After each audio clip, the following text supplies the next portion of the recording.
What's up, mortgage coach community? Dave Savage coming to you live, and I'm sitting with Tammie Crainch. What's up, Tammie?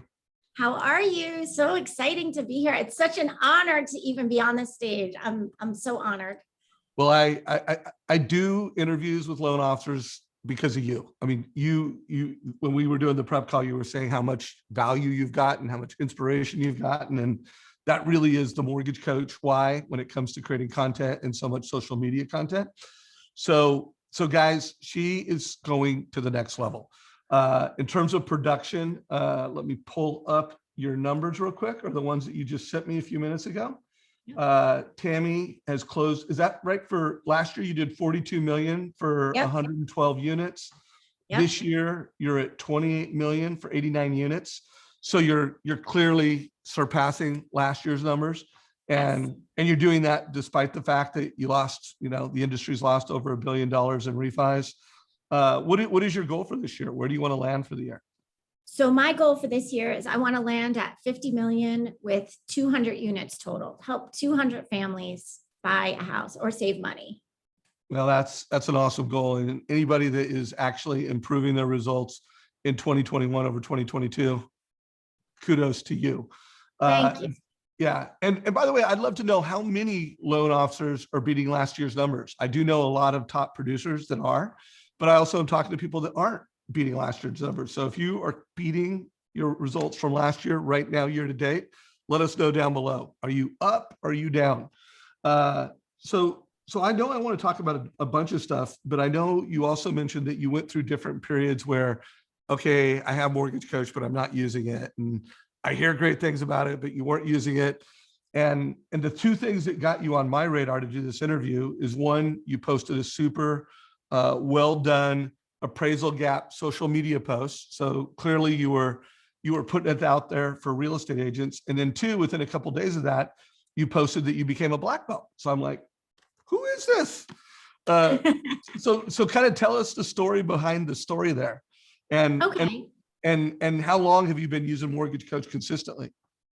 So it kind of goes way back to when I got in the business. I read Todd Duncan's book on high trust selling. And there's a sentence in there that I've just memorized. I help my clients integrate their mortgage into their long and short-term financial goals.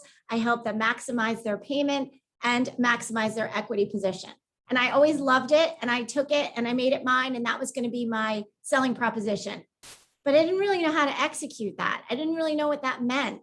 So I remember first time I really started to dabble with Mortgage Coach was like 2016. My company was paying for it. So I was like, all right, I'm going to do this. And it was just hard. My clients weren't sophisticated enough. And I really didn't know how to use it the way it should have been used. And then I started watching YouTube videos and strategies and using it to win agents. And then it started to click like, wait a minute. And the first time I actually saw it work, which I don't have this presentation here, but I was showing someone what it's like to go if they go $50,000 above their budget where they wanted to go, and how it was only going to change by like $50 a month. And I told them, you're the ones that have to decide if you want to go $50 over your monthly payment or not. And it was the first time I realized, wait a minute, I didn't even realize that until I did a presentation and put the numbers together. So that's when it really started to click. I really got to figure out how to use this. And then it was Amber's refi, how she does all these refis in a short amount of time. I mean, even to the point where I got blue light glasses and I started doing purchase by day, refi by night is kind of what I started doing. And that is really where it finally clicked for me. And it was only like, not even a year ago that things finally. And then I was able to pound out my refis like crazy. So that's really where that's the game changer for me. I love that. And while we're not in the middle of, call it a refi tidal wave right now, there are refis in today's market.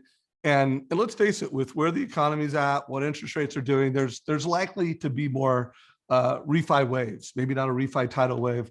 And that interview I did with Amber inspired a lot of folks. I think it was called Making Refis Faster, Easier, and Better with Amber Kovark. It's like a 7-minute video. I'll put a link down below.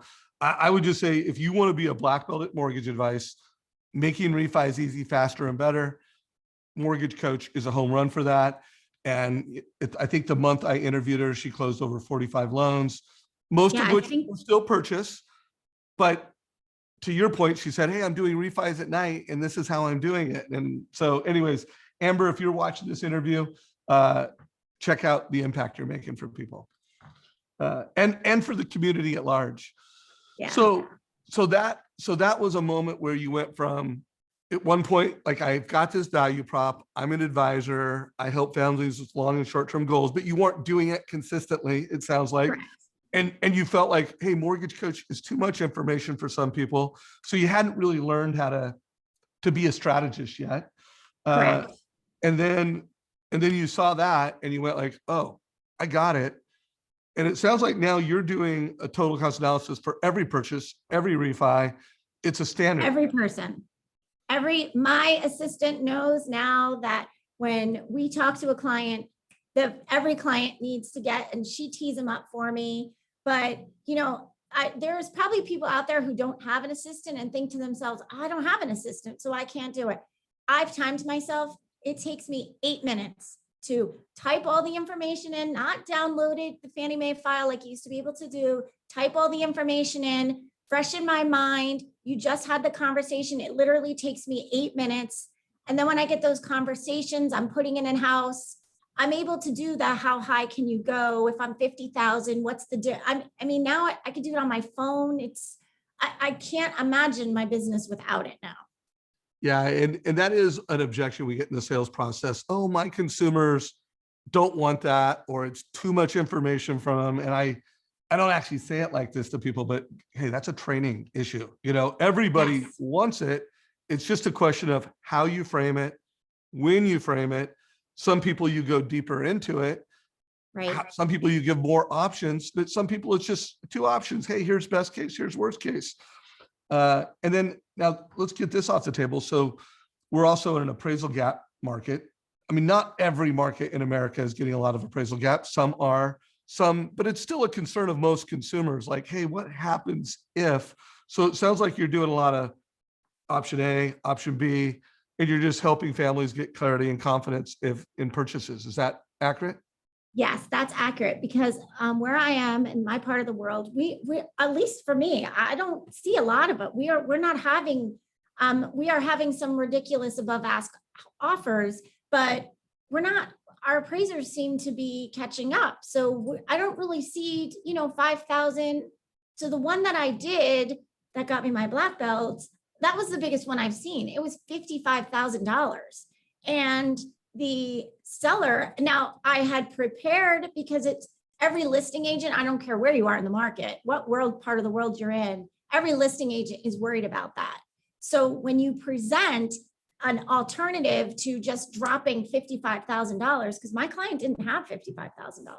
So when you're presenting an alternative and you go into it already prepared for the worst case, then you're not so, they weren't so frazzled. They were disappointed. So we're taking the steps to try to refute it a little bit to see if we can get it better. But they already went into it prepared with a worst case scenario.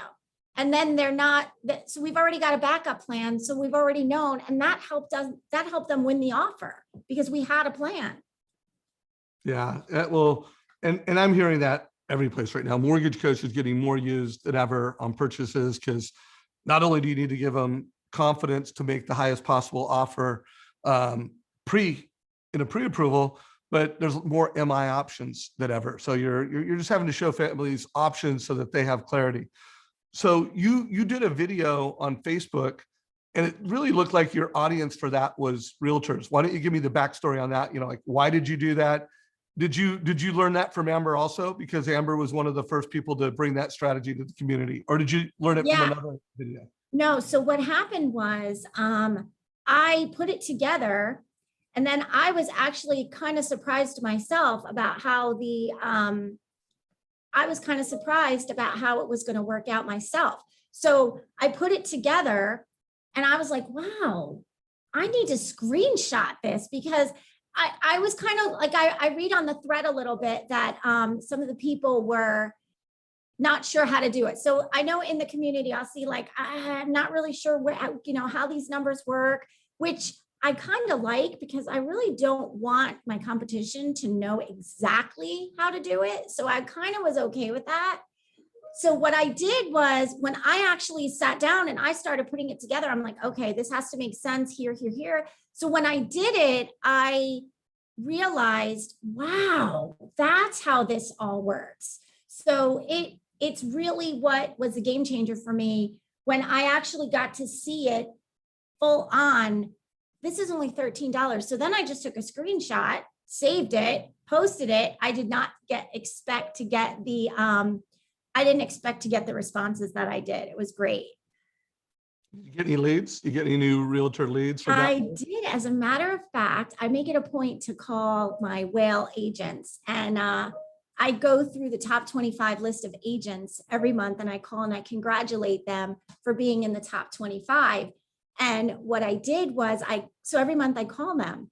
Well, one of the agents happened to see that post, and literally before this call, he called me and said, I saw that post and I need you to save me. I need you to help me fix this deal. What can we do about this? So yeah, and that was an agent I've been trying to go after for a long time who saw it. So you never know who's going to be seeing this. No, and it's like the Air Force and the Army.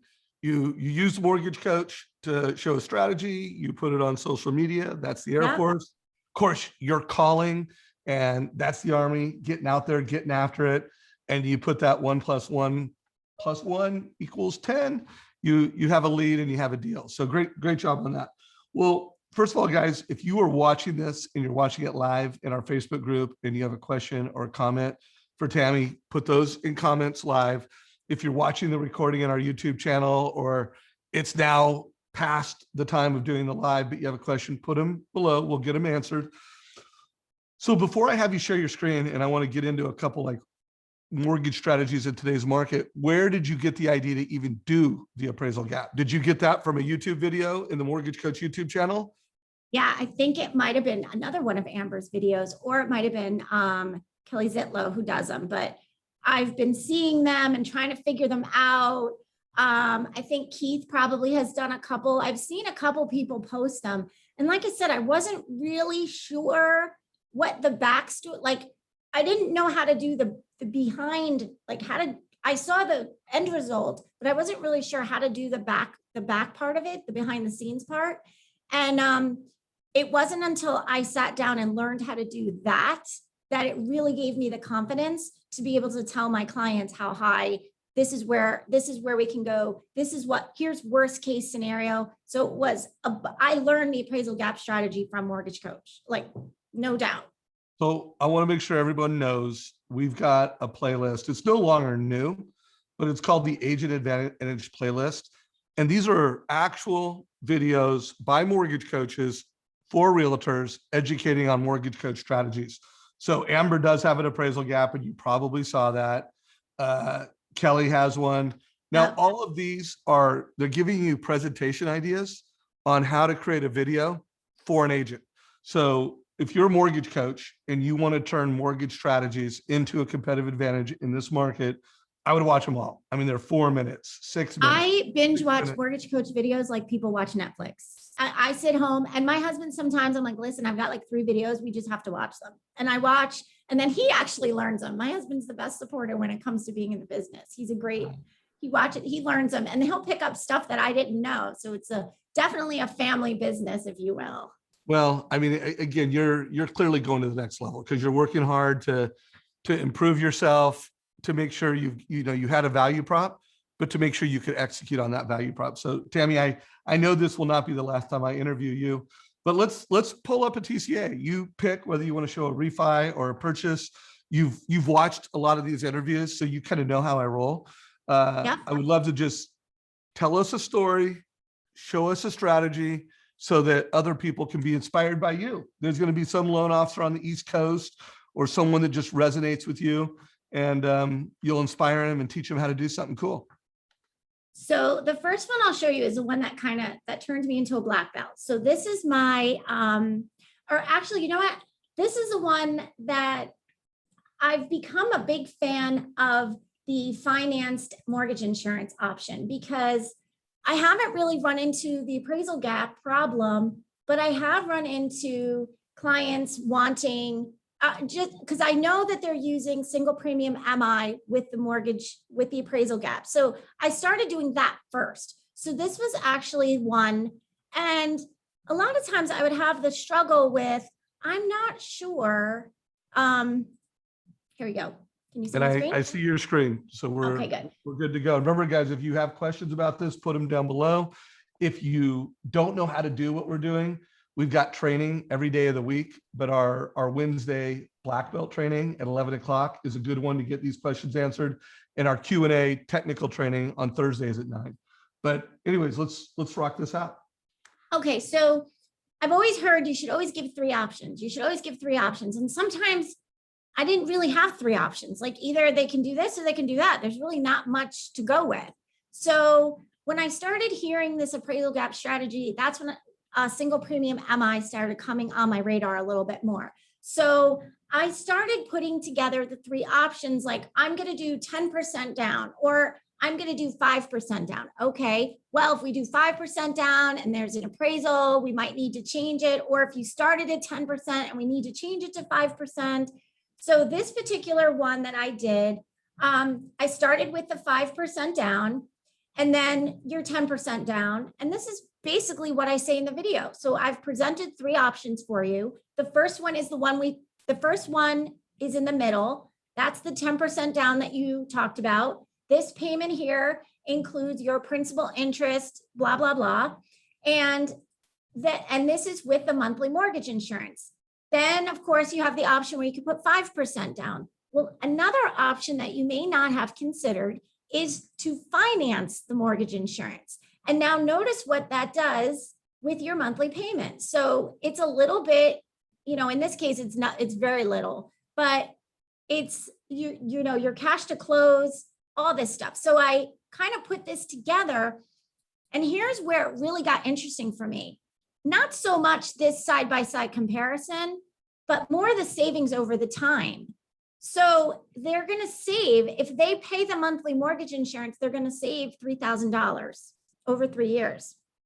But if you look at what it looks like in 5 years, they're actually going to have paid more interest, paid more towards the principal, not by a lot, but they're going to have paid more towards the principal, which goes back to the whole thing I said when the very beginning is, I want to make sure you have a good equity position. What is your plan? Do you plan on staying in this particular place as a condo? Do you plan on staying here for 5 years? And most condos are 3 to 5 year lifespan.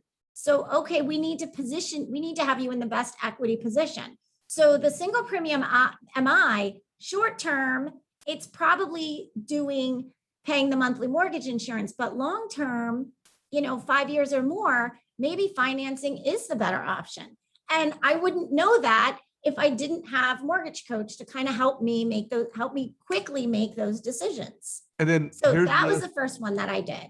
So before you jump off this one, and here's the big deal, guys, is she's going beyond the transaction, every other loan officer's rate, payment, cash to close, just by the fact that she's showing, hey, let's look at this over 36 months. Let's look at those 5 years. It's transparency. So it's going to earn trust. She's teaching them something that no other loan officer is teaching them. She's gaining respect. They're like, she's got our best interest in mind. And wow, she's smarter than the other loan officers. And by the way, guys, it's a simple equation of sales. When people trust you and they respect you, they're less likely to shop you and they're more likely to do business with you. So, and this applies to every loan, whether it's a rate and term refi, it's a debt consol, it's a, 850 plus FICO score, 20% down buyer. When you show numbers and you give options and you show transparency beyond the monthly payment, you get trust, you get respect, you get better conversion. So science of selling. And then I love most of all, you're now executing on your unique value proposition that you learned from Todd Duncan. By the way, sidebar, I'm going to be interviewing Todd Duncan this Tuesday at 9 o'clock. Him and I are having a prep call this afternoon, so I don't know the exact title of it and the topic, but we got the man, the author of high trust selling, and so many other things. Two godfathers on the same Zoom call. That definitely don't want to miss that. It's going to be rad. Yeah, actually, I'll pull up his book in a minute. So what's your next strategy? I love it. So now every client who is putting down less than 20%, automatically I do the single premium MI. And I've learned that's become like my thing. A lot of people know, I tell them there's more than one way to pay mortgage insurance. So then that led to my appraisal gap strategy, which has really been the game changer and really has gotten people to take notice. I almost wish it didn't take so long for me to get a really low appraisal. So what happened was this appraisal came in $55,000 under ask. And of course, my buyer was freaking out a little bit. And when I ran the numbers, so, I mean, this is basically the presentation. I cut and pasted the summary quote, and that is what you guys post. That is what you guys see on Facebook. But really what was fascinating to me was, okay, this first column was their original, this was their original deal. So then I was like, okay, so now we finance it. And then it was only $13 more. So when I showed her this, I said, look, your cash to close is the same. It's basically the same. And your payment's only $13 more a month. So we're going to do, like, thankfully my company's got steps where we can refute an appraisal. So we're in the process of that now. So worst case, you're still going to get the house that you love. And you know what? An appraisal is just someone's an opinion. So at the worst case, you're going to pay $13 more a month for this house. And don't worry, because we're going to help you. There's going to be I always tell people now, if COVID has taught me anything, there's always a reason to refinance down the road. So I've put these, and now what really did it for them was, look at the difference in payment. Their payment hardly changes. Their cash to close hardly changes.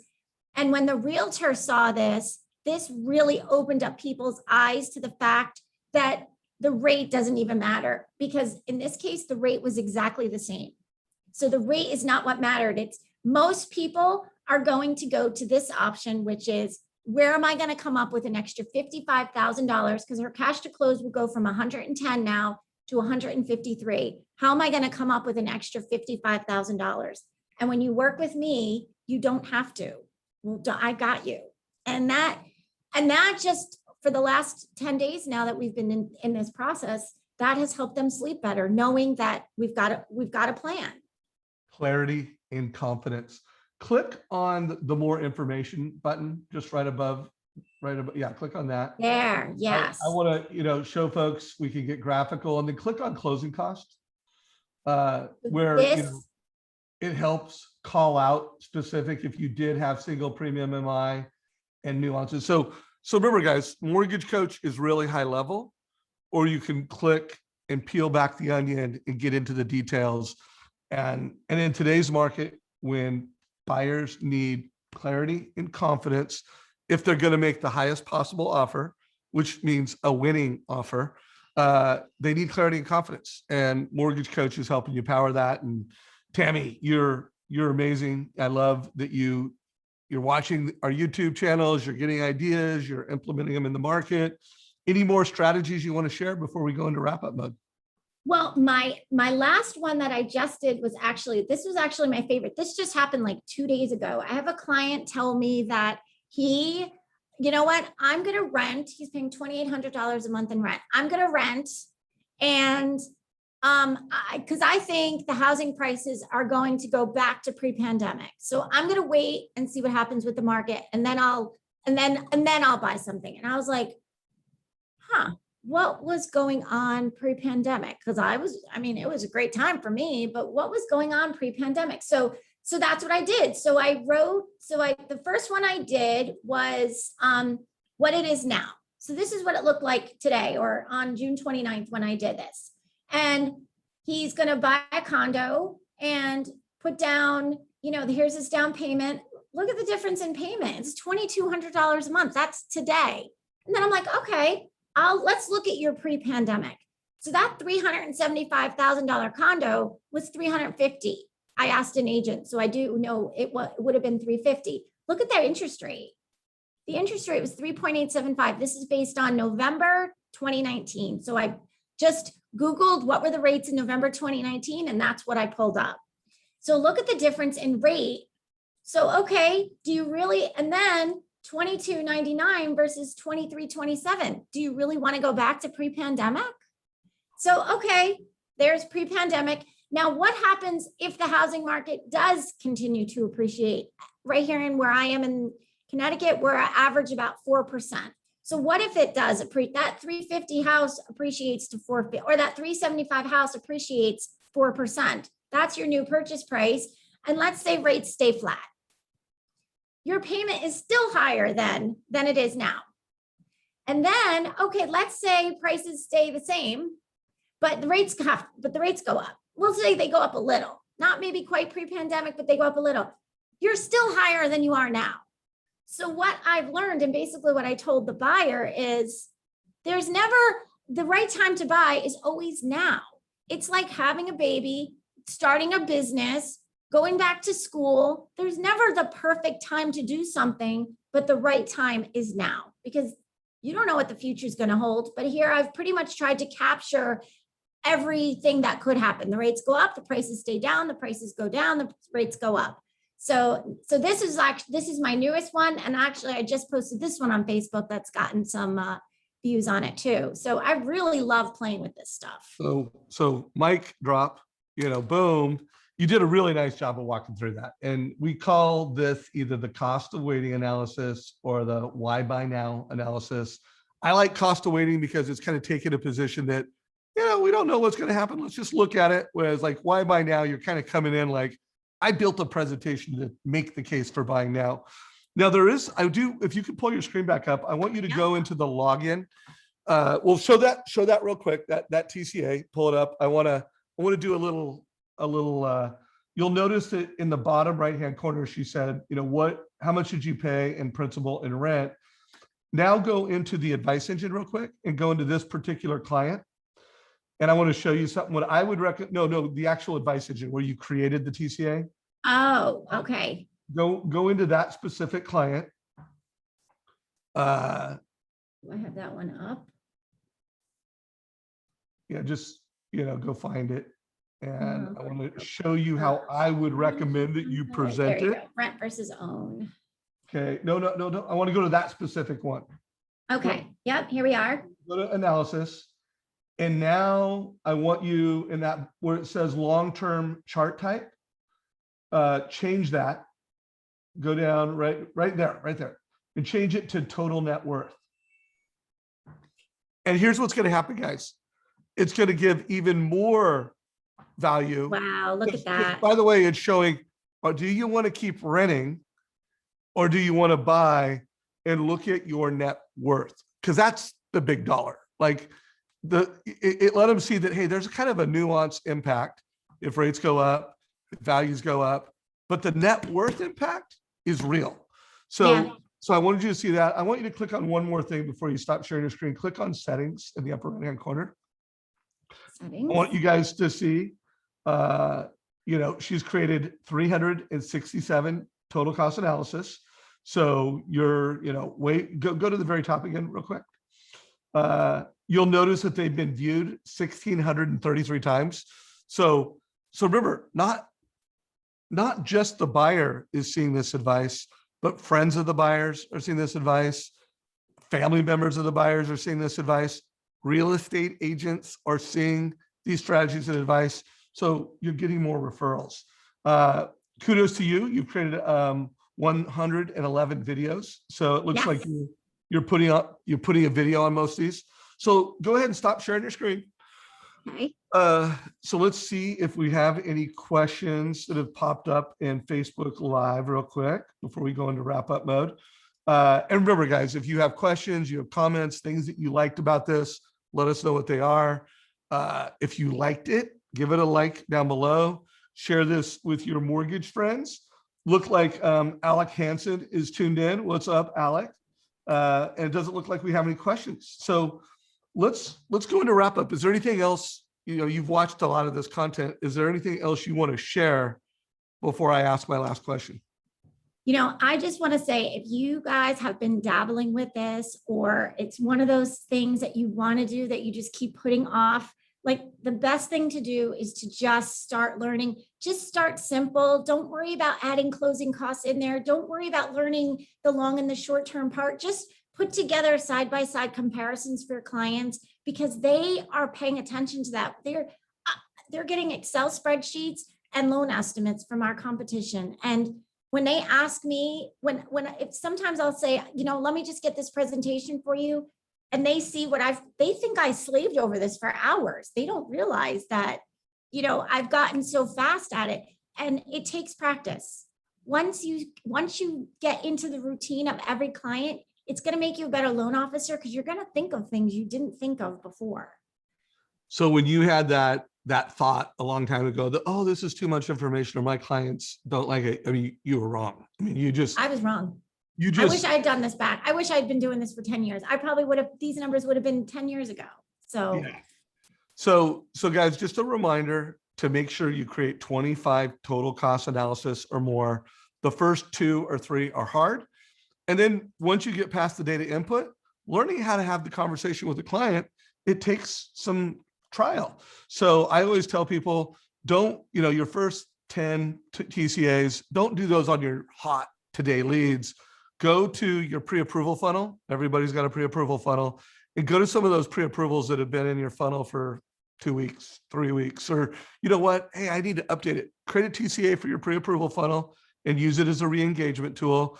If you've got some refis that are sitting on the fence that you hadn't converted, create a mortgage coach report just for yourself. And remember, when you're doing refis, it's always, who cares what the monthly savings is? Every other loan officer is pitching that. You're going to say, what's the savings over 5 years?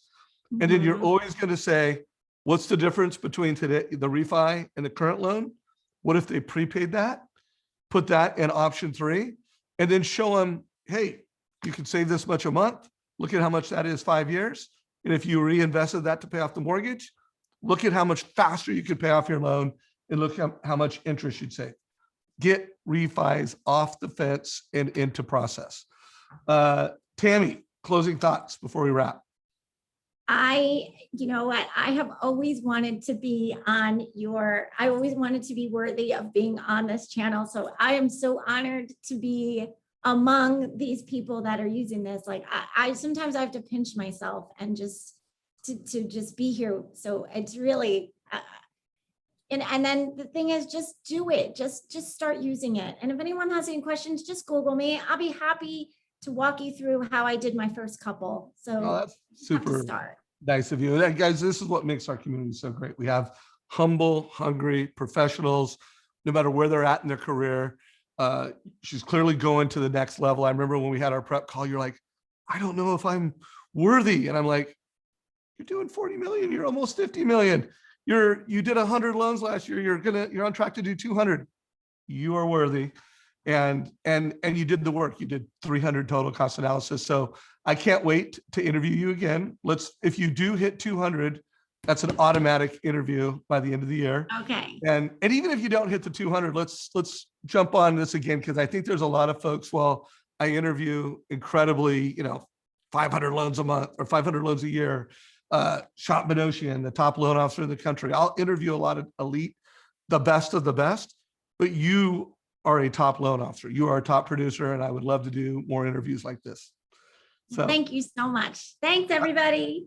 Take care, everybody. Give us a like, share it with your mortgage friends. And if you're not on the Mortgage Coach team, mortgagecoach.com, sign up today from our website or get a demo. Take care, everybody.